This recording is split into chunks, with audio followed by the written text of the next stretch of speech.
So let's go ahead and say the blessing. I invite you, if you want to come off mute, you can. And this way we can all say this together. I'll say a few words and you can repeat after me. And it'll be a little cacophonous, but if you'd like to repeat after me and join, we'd love to hear our voices. So feel free again to come off mute.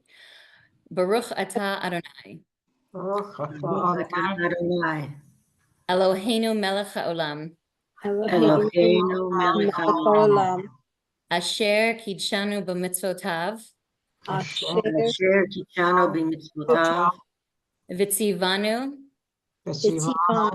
la'asok b'divrei Torah. Blessed are you, Adonai, our God, sovereign of the universe, who hallows us with mitzvot, commanding us to engage with words of Torah. And for that, let us say, Amen. And so we're going to jump into Ruth in a moment. But before we do, I want to ask you, when you hear the name Ruth, what comes to mind? Feel free to put it in the chat or come off mute. There are no wrong answers. I want to hear what you think of when you hear the name Ruth. It can be anything. Anybody want to jump in? Oh, okay, great. Bruce, thank you. Ruth Bader Ginsburg. I was hoping somebody was going to say that. Absolutely. Ruth Bader Ginsburg. Robert writes kindness. Anything else that comes when you hear Ruth in any context?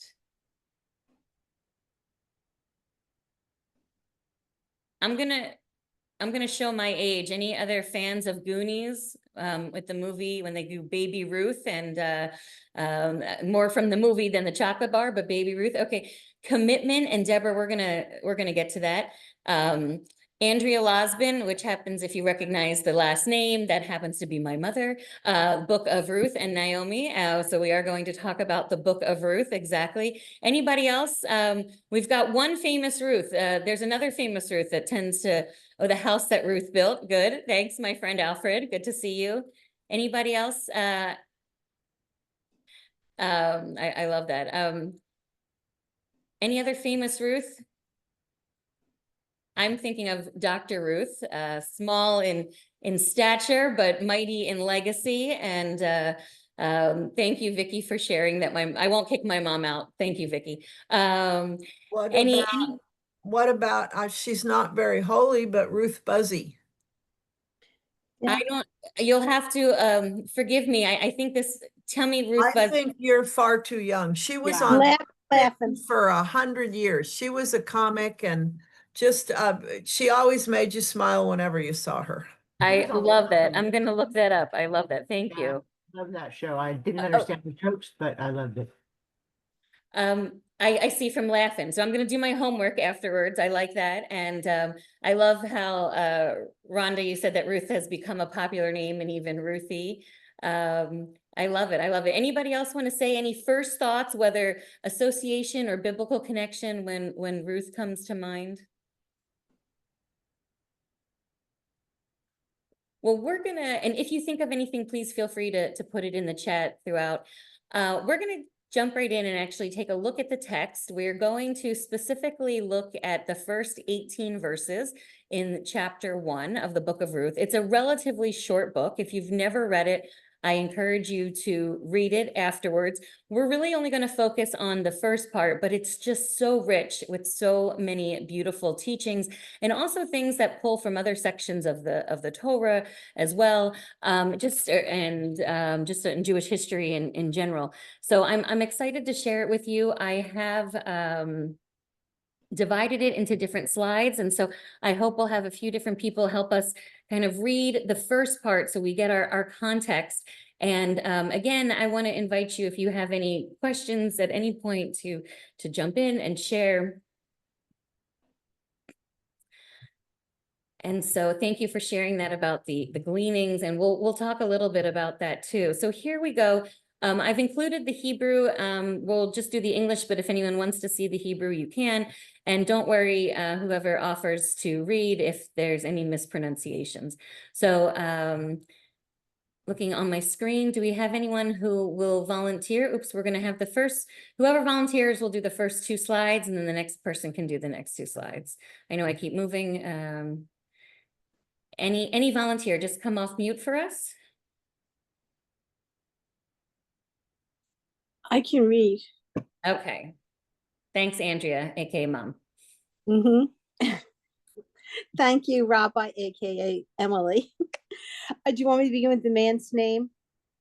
On your screen, it should say in the days. Okay. I see Ruth 1. I apologize. Well, hold on just 1 second. I'm going to reshare it. Okay. Slightly different way, so it stops doing that.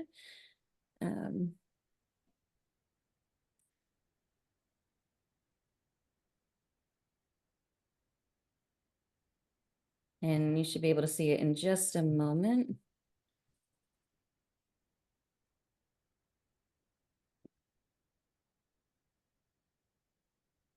Okay. All right. Mom, if you will. Here we In go. the In the days. Okay. In the days when the chieftains ruled, there was a famine in the land, and a man of Bethlehem in Judah, with his wife and 2 sons, went to reside in the country of Moab. The man's name was Elimelech. His wife's name was Naomi, and his 2 sons were Mahan and Chilion, Ephrates of Bethlehem in Judah. They came to the country of Moab and remained there. Elimelech, Naomi's husband, died, and she was left with her 2 sons. They married a Moab woman, one named Orpah and the other Ruth, and they lived there about 10 years. Okay, so again, making sure we have the story. We know of this man, Elimelech, and his wife, Naomi. They travel with their 2 sons. The husband dies. The remaining 2 sons marry Moabite women, Orpah and Ruth, and they live there about 10 years. So that's where we are with Ruth living with her sons and their 2 wives, her daughters-in-law. And again, we want to put our mind just back into the culture as we try to understand this. At this time, a woman's, her whole life was really dependent upon her spouse, and if not her male husband, then it would have been for her children there and being taken care of. So this is going to come up in a moment. So we're going to go to the next slide, but again, just in making sure we understand the context. And Mom, if you'll continue.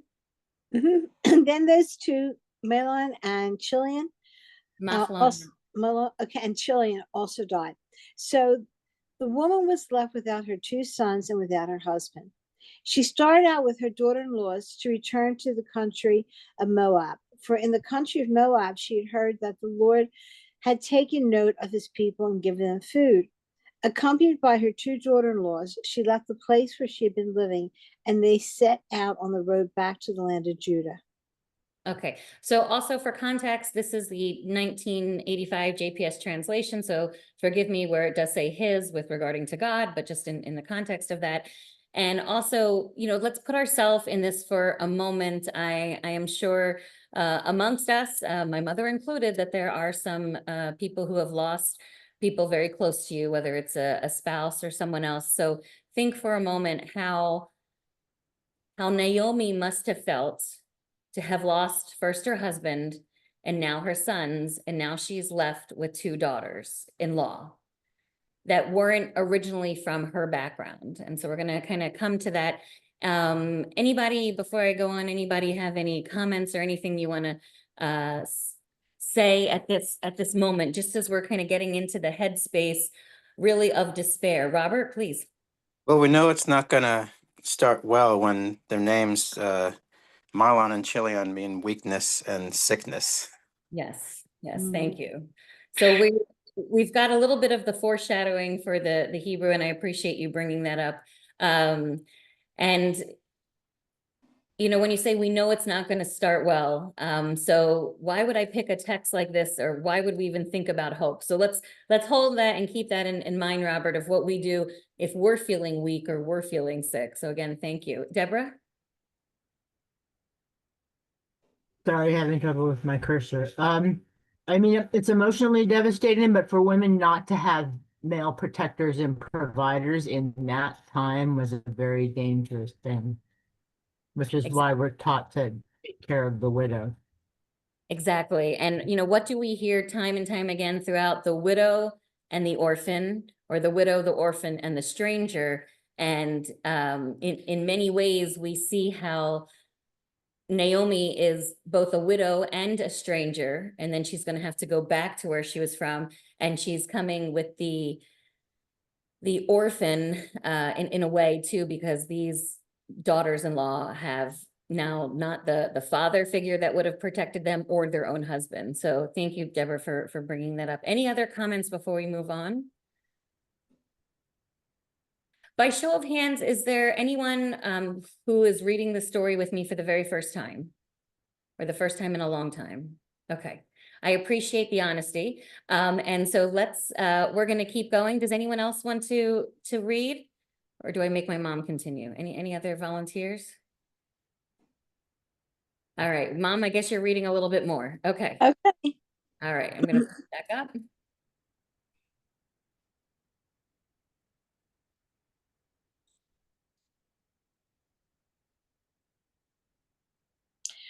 Okay. But Naomi said to her daughter-in-laws, turn back each of you to your mother's house. May the Lord deal kindly with you as you have dealt with the dead and with me. May the Lord grant that each of you find security in the house of a husband. And then she kissed them farewell. They broke into weeping and said to her, no, we will return with you to your people. So in a way, I think it's beautiful in this moment. Naomi is actually offering a blessing to her daughters-in-law. So anybody can say what you want about relationships between mothers-in-law and daughters-in-law, but here she is giving this blessing. And really, we're going to see in the next slide as well that this is for their own good too, that she's pushing them off. Any other comments before we keep going?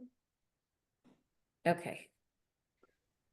Rabbi, it's interesting that she says to them, go back to the house of your mothers instead of to the house of your fathers. Yes, yes, which is so great, right? We're talking all about this basis being a completely patriarchal society, but she says mothers. So I love that. And thank you for bringing that up, Bruce. You know, I hear that and I hear what you say, and maybe there's a little bit of, I won't say power with women, because we see that part of the hope, I think, in this text is for us to find power when we have no power. And that's what will happen later on in the text, how Ruth and Naomi will be able to find some, not just strength and not just sustenance, but actually power to change things. Because as forgive me for the, what do they call it when you ruin the ending of a movie? The spoiler alert, forgive me for the spoiler alert here, but Ruth will go on to become the line from which we have King David, which of course is the future of the Messiah. And so pretty incredible what we're going to read in a second. So that was your spoiler alert. And I'm going to share my screen. And Mom, if you'll keep reading. Sure. Just let me advance it. Just one second.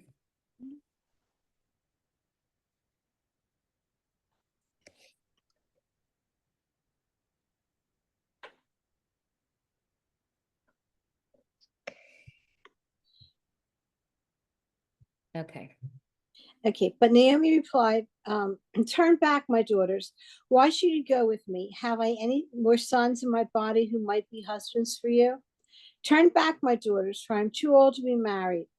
Even if I thought there was hope for me, even if I were married tonight and I also bore sons, should you wait for them to grow up? Should you, on their account, debar yourselves from marriage?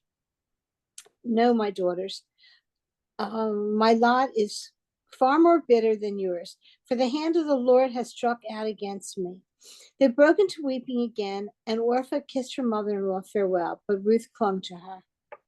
So just in this piece right here, I want to show you that we actually even have the word tikva, we have the word hope.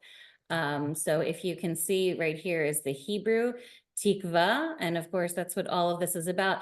And even though she's saying here, if there was hope for me. So, this is obviously not very hopeful because she's saying basically there is no hope, but at least for a moment, maybe we see her thinking maybe she could still get married tonight and have children, but obviously they wouldn't, wait for them. And we try to figure out how old Ruth might have been and how old Naomi might have been. We know that she was married for at least 10 years at this point. So we can assume that Ruth is at minimum, 25, but probably a little bit older than that too.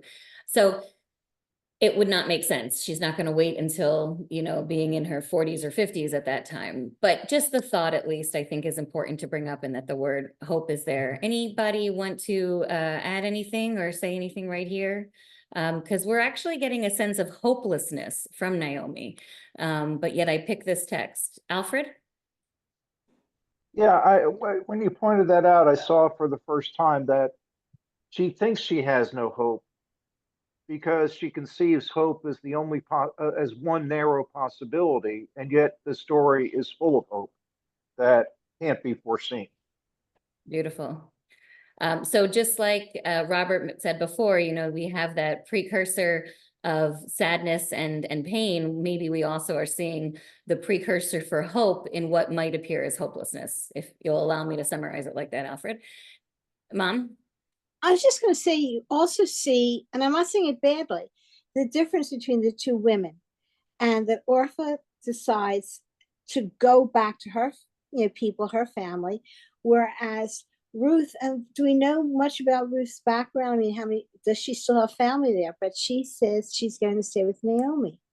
And it's a great thing, but I want to, yes, and we do want to at least acknowledge that Orpah tries to stay a little bit. She doesn't just leave right away. She does cling a little bit to her, but then she's the one that has a little bit more maybe common sense, and she or knows, what her lot is going to be. And so then she does go on. And so I think both women can easily be praised for what they're doing, and the rational piece in all of this.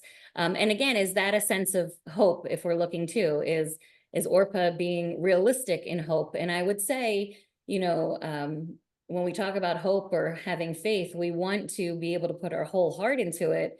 But we also know at times we may need to be realistic. And again, remembering the lot of these women, but also we don't know their backgrounds. We could, I invite any of you to write a modern midrash on it, but again, we don't know. I'm going to jump us ahead. It is amazing how fast our time is going. And so let's get to the part that I know you're all waiting for, the most famous of verses from the book of Ruth. And if there's no objection, I'll have my mom continue to read for us. So here we go. Okay. Wait. I know. Okay. So here's the last piece. Okay. All right. But Ruth replied, "Do not urge me to leave you." Read the sentence above. Okay. So she said, "See, your sister-in-law has returned to her people and her gods. Go follow your sister-in-law." But Ruth replied, "Do not urge me to leave you, to turn back and not follow you. For wherever you go, I will go. Wherever you lodge, I will lodge. Your people shall be my people, and your God my God. Where you die, I will die, and there I will be buried. Thus and more may the Lord do to me, if anything, but death parts me from you." When Naomi saw how determined she was to go with her, she ceased to argue with her. Okay, so let's focus on this for a moment. These words are incredibly powerful. Anyone who chooses Judaism, especially within our Reform context, will say these words either before they come to the mikveh, after the mikveh. They may say them at a ceremony. whether public or private, while holding the Torah for the first time. They may say these words in form of their affirmation to choosing Judaism, and also these words are often written on a certificate that people will receive when they become Jewish. So these are pretty powerful for someone who chooses Judaism, but I would urge it's also just as powerful for us who are born Jewish as well as those who choose Judaism. I like to say that those who may have been born Jewish may be Jews by chance, but each and every one of us have to be Jews by choice. We have to make these choices that we hear here. So let's think about this a little bit in context of faith. So you can think about it in Ruth, not wanting to leave her mother-in-law, but also think about it in the context of your own faith, as well as someone who maybe is coming to Judaism. So here we go again. Let's focus for a moment on each of these sections. Do not urge me to leave you, to turn back and not follow you. Now we can hear this as her saying that to her mother-in-law. We can also hear that as any of us saying that to God. Don't urge me to leave you, to turn back and not follow you. Wherever you go, I will go. Wherever you lodge, or wherever you will be, wherever you stay, wherever you rest your head, I will lodge. Your people shall be my people, and your God, my God. Where you die, I will die, and there I will be buried. In other words, I'm not just going to be with you as long as you shall live. I'm not just going to be with you as long as I shall live, but I will be with you forever. Now, again, do we understand this in the context of a daughter-in-law and mother-in-law? Do we see this as our connection to God? Thus and more may Adonai do to me if anything but death parts me from you.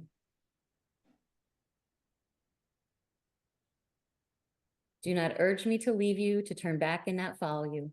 For wherever you go, I will go. Wherever you lodge, I will lodge. Your people shall be my people, and your God, my God. Where you die, I will die, and there I will be buried. Thus and more may the Lord do to me if anything but death parts me from you. Okay, my friends, what are your thoughts on this incredible verse? Lauren, please. I think the story sets itself up in a rather traditional way. One would expect the daughters probably eventually to leave and and to pursue their own lives. But Ruth is an example. I'm not so sure. It's a very striking literary example for a compassionate conversion, a compassionate understanding of this of her mother-in-law and then the fact that she's willing to be open to a conversion into something that she's relatively unfamiliar with, or at least has been. And she's an example of someone that doesn't have a lot of fear, or any fear, actually. And that's really a motivating influence, I think, about this story for me. There is hope here, but the hope is transcended for me by her compassion and her lack of fear, and her conviction that she will come out ahead in the long run. And I think that's what I read from it. I love that. And I love that it's that fearlessness that leads to faith with hope. You know, tying that all together, Lauren, I thank you for saying that, because, you know, you could look at Ruth and say, actually, you know, she doesn't want to go on her own. She doesn't want to go back by herself. She wants to know what she knows, but actually it's the exact opposite in this way. So Lauren, that's a beautiful, thank you. Essay or Sa?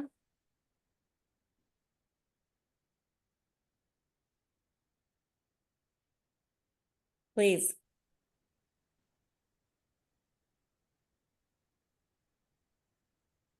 We can see that your hand is up, but I can't hear you if you're speaking.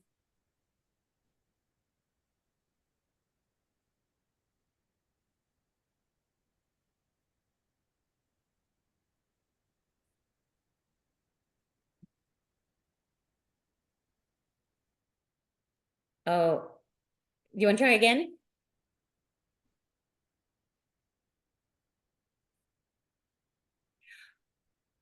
Is anybody else able to hear? No, okay. I apologize. Maybe you can type it into the chat because we would really love to hear what you want to say. Sorry that the sound isn't coming through.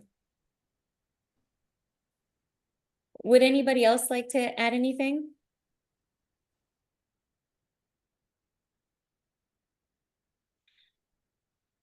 To me, it's amazing how our time always flies by, and it's amazing that we're actually out of our official time. I want to invite, if anybody would like to stay on with me, there is a very powerful video. Jennifer has already seen this. I shared it in a class that we did together, written by Alicia Jo Rabbins, and it's a cartoon video, but an interpretation of the song.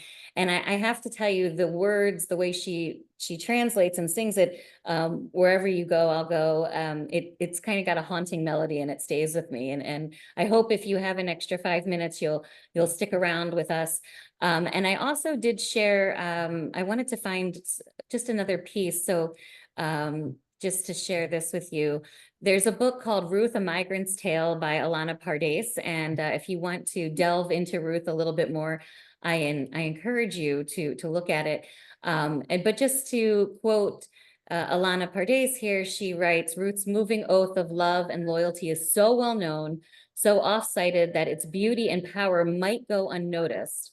Earlier, Ruth's words merged with those of Orpah, but now that her sister-in-law has left, Ruth speaks differently, shifting from prose to poetry using parallel clauses.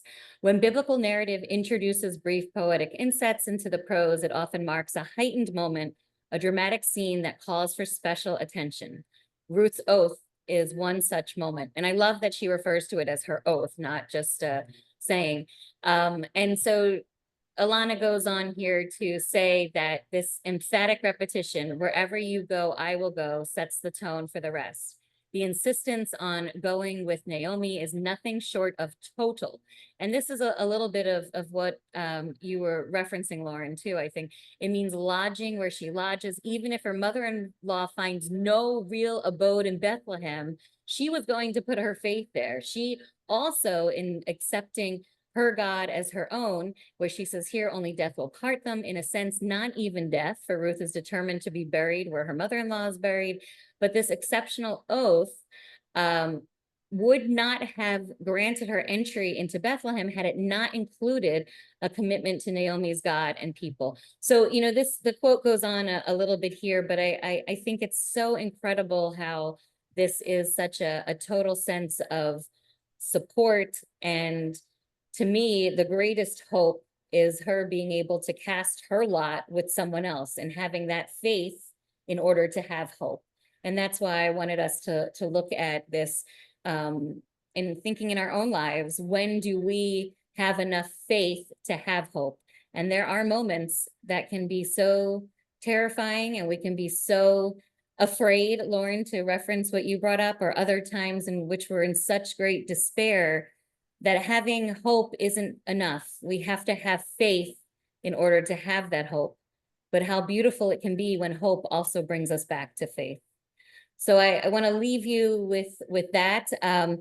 I know we're 4 minutes past our time, but if you're willing to stick along with me for just a few more moments, I'm going to show this video. I know if you have to go, I understand, but I'm going to go ahead and share this video. And then if anyone even wants to give me a few more moments after that, I'd be happy to hear from you. And I'm going to go ahead and put in the chat my email address in case anybody ever wants to reach out to me.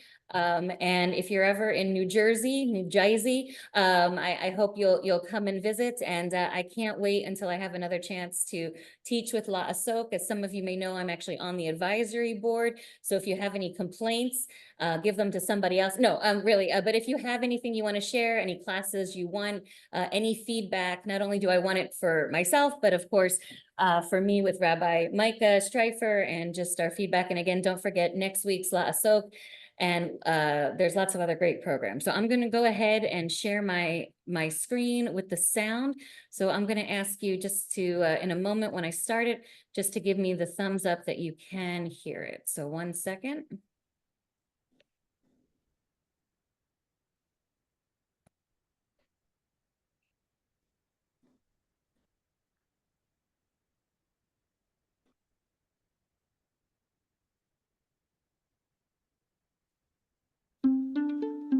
up if you can hear it.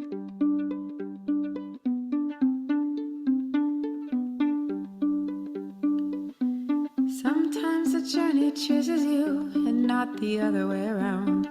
I don't know how, but I just knew that you would lead me to sacred ground, sacred ground. I was living in a place that it was time for me to leave. I had lost all of my faith, but I was ready to believe.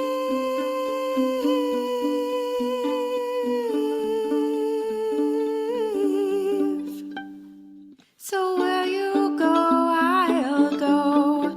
Where you live will be my home. I will walk with you until the day I die. It won't always be easy. It won't always be sweet. But that's alright, as long as you're with me. In the middle of the night, I went and laid down by your feet. I knew that if the time was right, you would welcome me.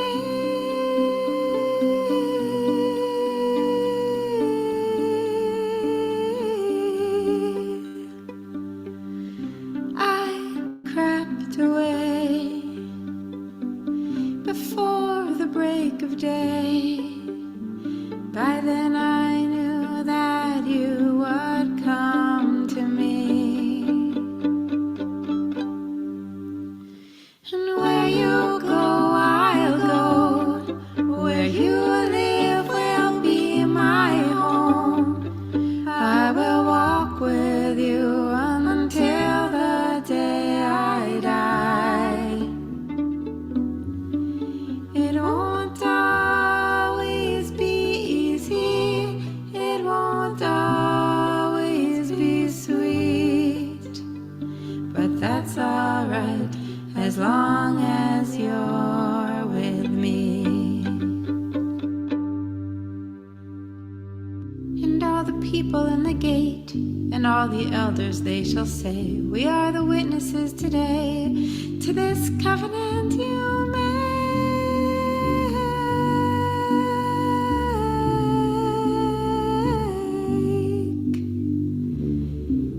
Generations pass, generations come, and now our separate histories are one. And where you go, I'll go. Where you live will be my home. I will walk with you until the day I die. It won't always be easy. It won't always be sweet. But that's alright, as long as you're with me. Yeah, that's alright, as long as you're with me.